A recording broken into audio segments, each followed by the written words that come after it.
We'll move on now and get you PSU Bank in focus came out with the results. Mr. Satyanarayana Raju, MD and CEO of Canara Bank, joins us now. Let's talk with the operational data, Mr. Raju.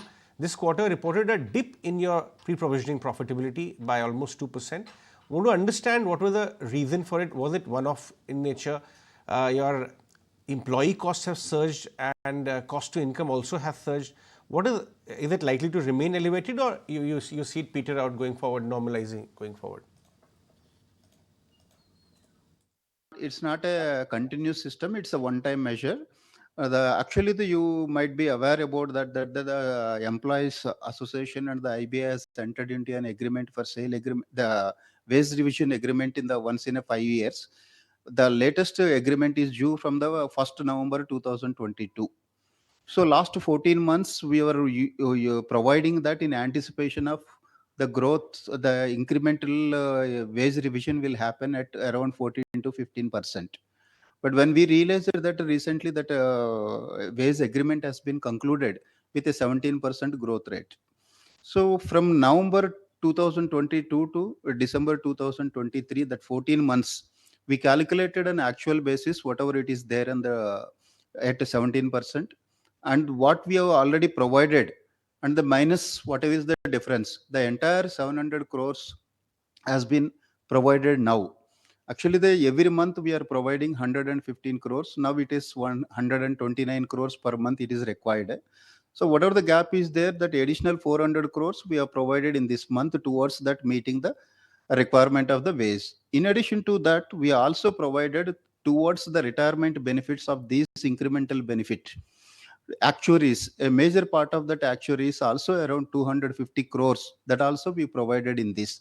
That is the reason actually total 700 crores additionally we provided. That's the reason you are seeing some 2% dip in that gross profit. And it is shown reflected in the increase in the employee cost. But it is only one time.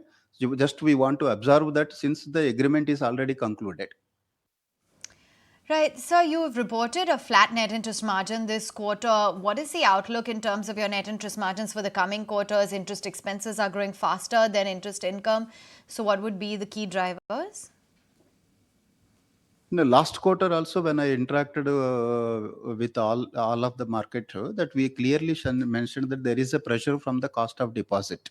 If you look at even in Canara Bank, the cost of deposit is increased almost 6 basis point, whereas the yield on advances is increased only 3 basis point. That impact pressure is there on us.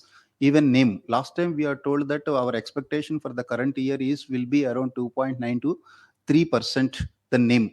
But we are trying our best to utilize the optimum resources, whatever available well within that. We are repricing our corporate loans where we want to do that.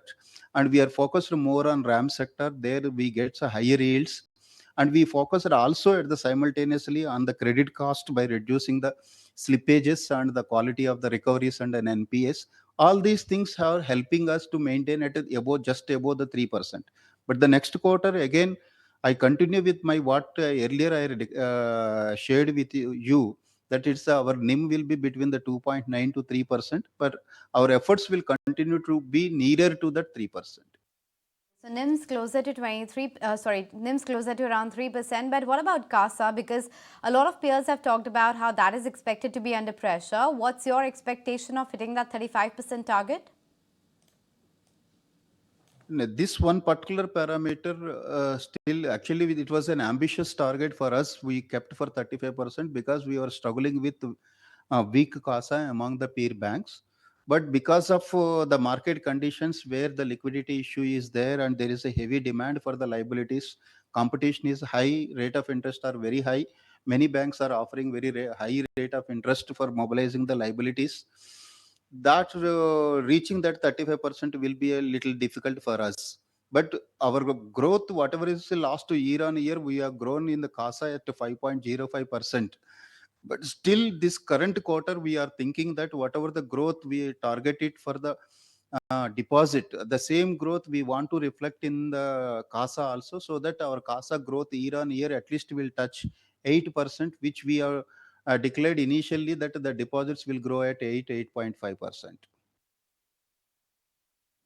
Right, and what about your credit costs? That went down and slippages too were lower. Give us a sense as to how you're looking at that panning out, because your NPS from MSMEs and corporates look elevated. Are you seeing any stress building up in any particular areas of your loan book? So actually, these are all the not the new loans what we are finding that NPA. Whatever the just 3-4 years back lent, only those NPAs only we have seen. But if you observe for last 2-3 years, our NPA in the MSME has come down from 14% to 8.5%. It has come down.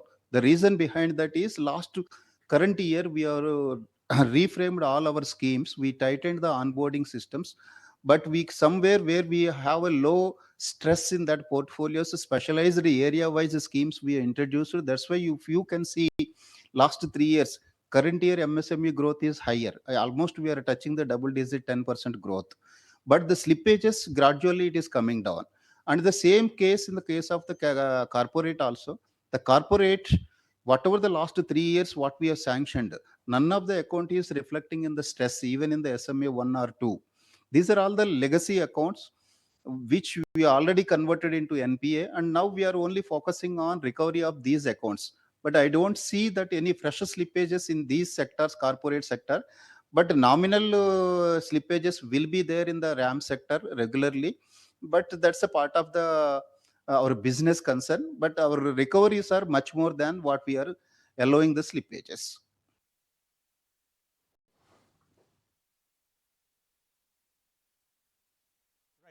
Also, Mr. Raju, if you can talk about how the deposit growth is building up, because that appears to be the biggest challenge right now for the entire sector. Are you also witnessing any pressure in that pocket on the deposit building up? Current financial year, from 1st April onwards, our retail term deposits have grown in absolute number around 31,000 crores. And we see a good traction in that retail term deposits in our both in the 444 scheme as well as in the 1 year bucket. So we see that the continuous it is there last. If you compare for the last 2 years, the current year growth in the retail term deposits is much better. So at this moment, I don't see any pressure on canvassing that retail term deposits, because in every day we see that the accumulation is in triple digit.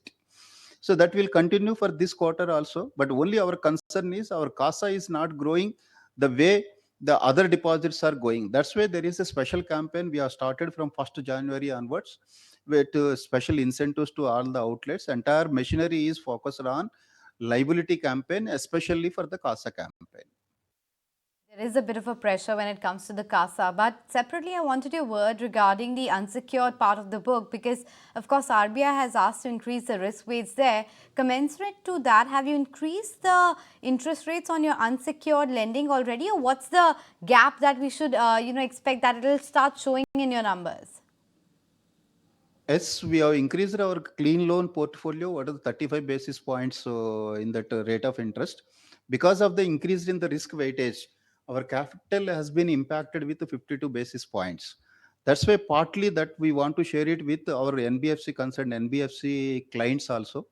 And thanks to that NBFC clients, 95% of clients have come forward and shared that liability, the burden to some extent on negotiation basis. In one or two cases where it has not happened, we asked them to repay it and we have taken that prepayments. And there's about 7,500 crore worth of bonds to be issued. How do you plan to utilize these funds?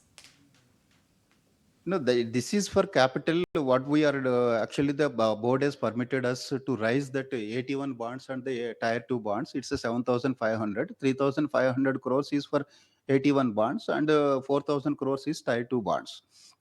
Tier 1 bonds we have recently has gone to the market in the last December first week or second week that we could raise 1400 crores, 1443. Actually, we have gone for market for 1000 crores and within a keeping in a rate at 8.4 expectation.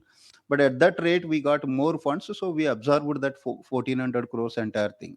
The remaining 6100 crores we can rise in this current quarter, but subject to again favorable rate of interest. If our rates are comfortable, if the market conditions are conducive to in our favor, then we will rise in this quarter. Otherwise, we may go in the next quarter. But definitely, our condition is we want to rise it in the next 2 months but we are very much concerned about the rate of interest. Mr. Raju, we'll let you go on that one. Thanks so much for clarifying your numbers, and that's why perhaps a very sharp recovery in the stock price, 3% higher from yesterday's lows.